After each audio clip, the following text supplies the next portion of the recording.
Good morning, good evening, whoever you are, wherever you are, whatever you might be doing. We wish to welcome you to the Silverlight Show. The Silverlight shines to illuminate that which lies hidden in darkness. For those of you tuning in today, we welcome you in. Ancient Chinese curse, may you live in interesting times. But we keep living in interesting times, so the curse seems to not to be hanging over our heads, but it seems to be present in every aspect of life. One of the things I've recently uncovered is that since 2020 and the pandemic associated thereof, people didn't have as much time to do things like play hockey, have barbecues with their friends, stuff like that. So what's the only thing you can really do in that situation? Turn inside. Turn to your spirit. Turn to what makes you tick. Now, one of the things that people did was they started using their phones, and they were recording what they were hoping were ghosts. That's right. 2020 saw a spike in paranormal activity, as well as the number of people looking for paranormal activity.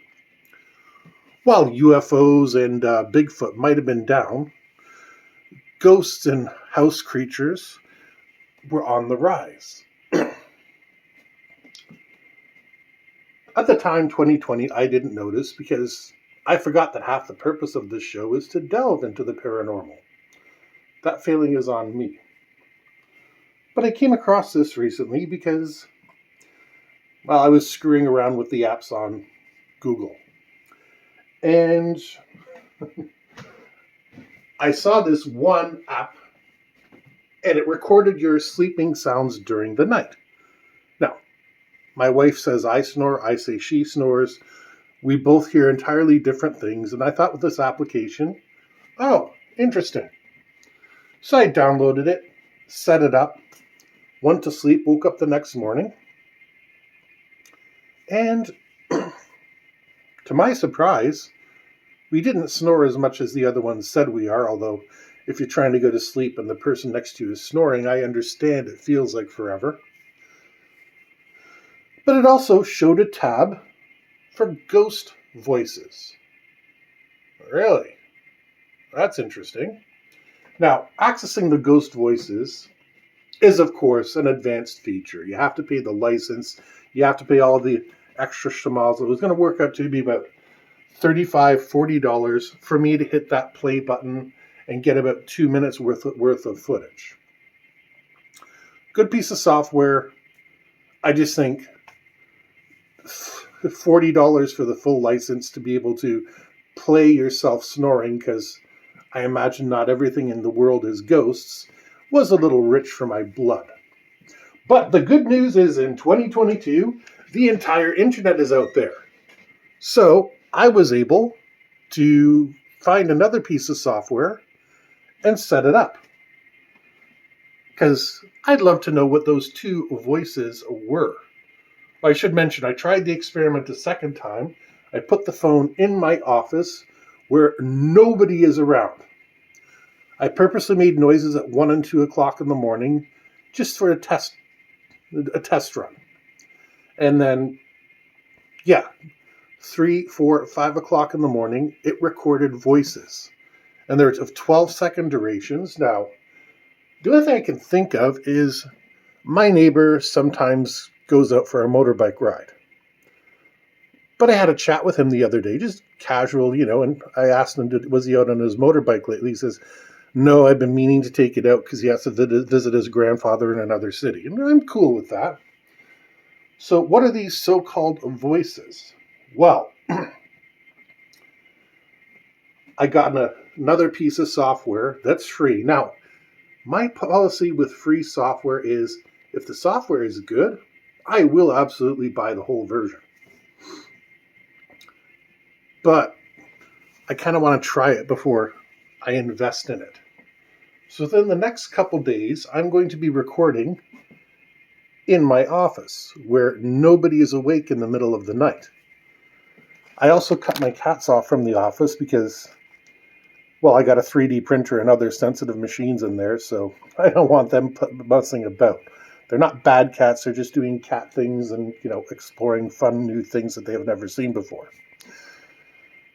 I'm just dead curious. My house is not soundproof. Let me officially state this.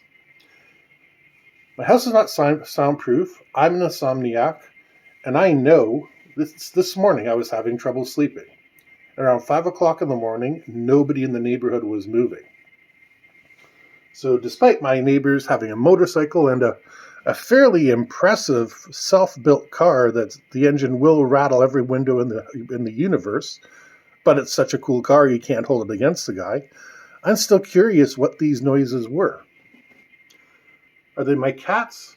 Maybe, but my cats like to go downstairs and meow at nothing. They tend not to do it up here. Could it be my daughter? Possibly, but when she gets up in the middle of the night, she tends to go straight to the bathroom and straight back. And I don't interrupt it because, kids have nightmares and stuff, and then she's going to be, oh, I need an extra glass of water, I need this, I need that. And this is like, just leave her alone. It's not my wife. My wife is like a stone when she sleeps. But there's a lot of things that could be. What could be these voices that I detected in my house?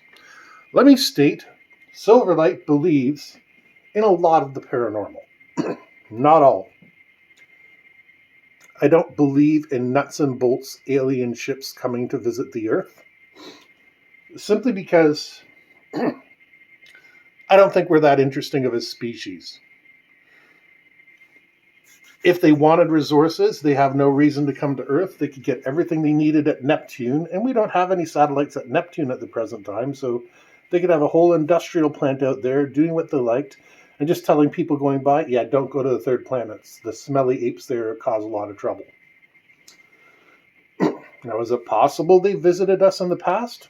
Maybe.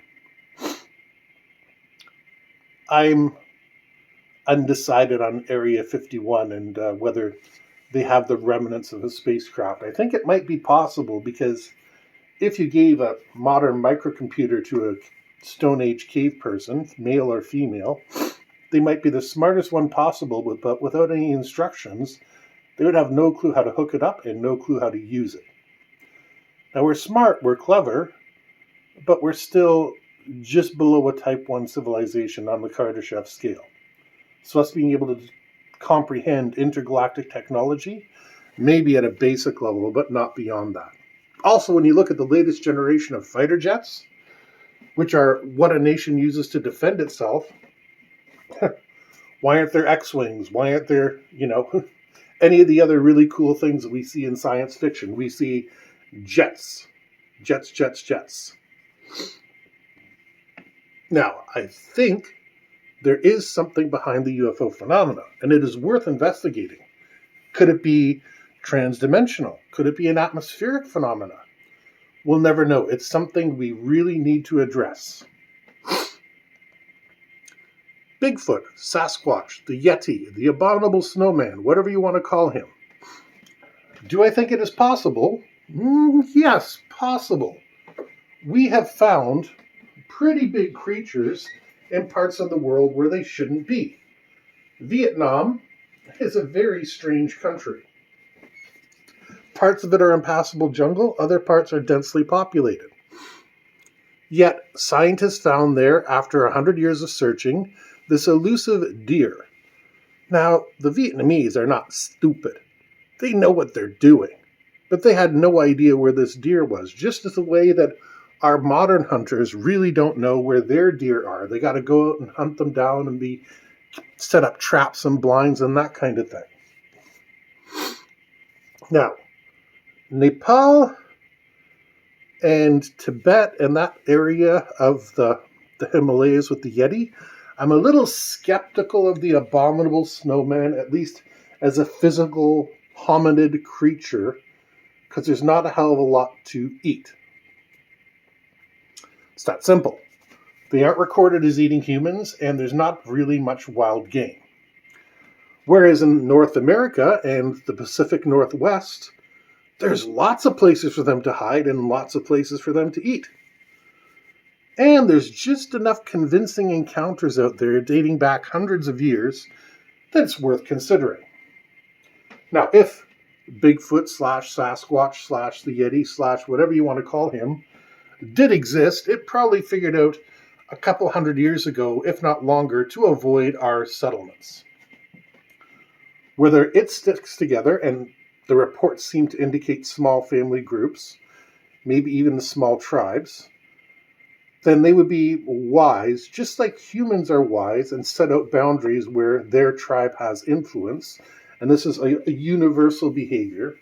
Pretty much everybody knows, yep, that garden over there belongs to the town over there, so I can't give you access to it because that will annoy them and then we'll have to pay restitution.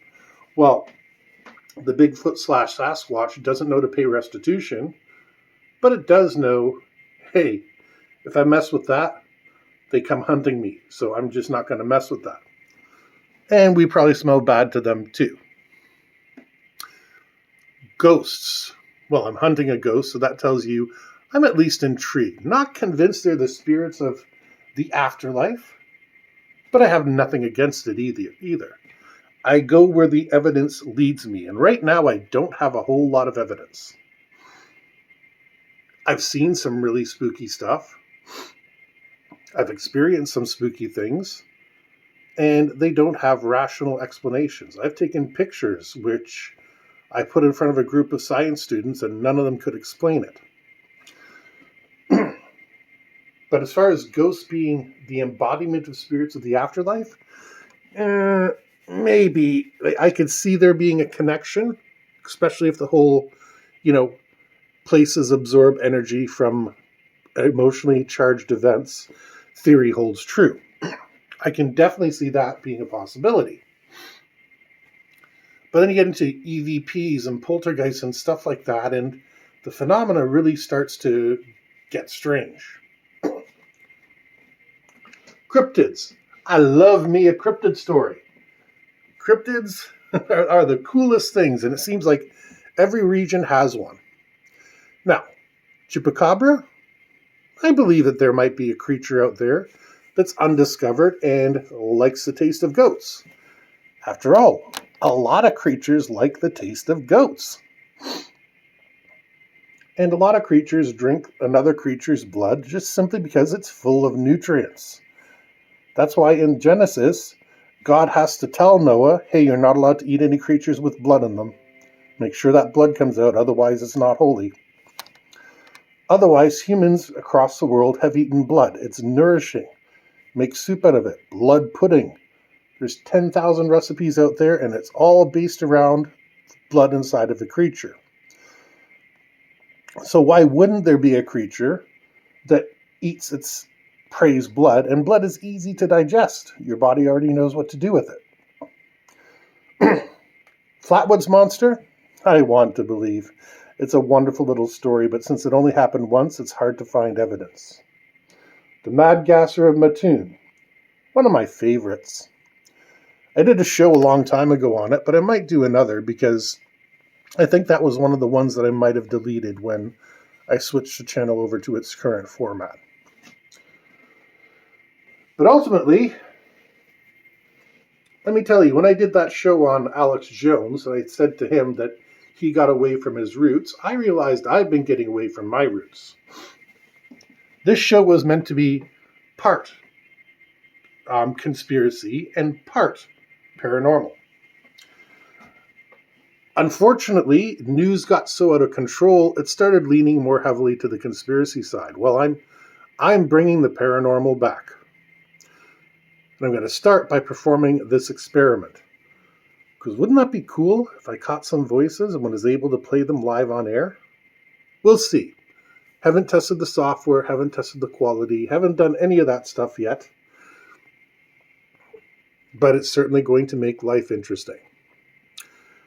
So remember, we're going to cover conspiracies because life still happens.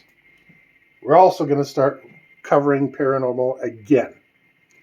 Because part of our raison d'etre, our mission statement, the very thing, the core of what the show is about. We've allowed it to be dropped by the wayside due to the ridiculous circumstances when the show transformed itself in 2020. Bad timing. But the good news is, we're back, baby.